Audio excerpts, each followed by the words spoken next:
Welcome to the Middle East AI News Minute for Monday, May 6th, brought to you by Carrington Malin, Marketing for an AI-First World.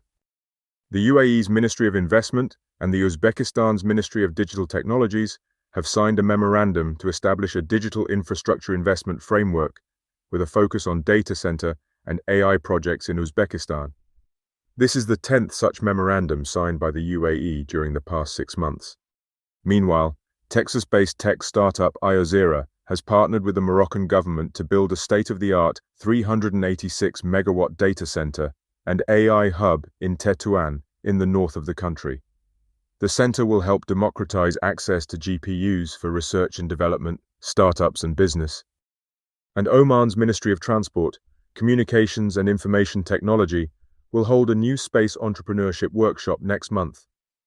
The workshop falls under the recently announced National Executive Space Program.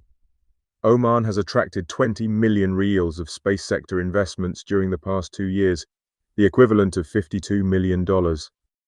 These were today's top Middle East AI news stories, brought to you by Carrington Malin. See my weekly news digest for more stories and useful links. Thanks for listening.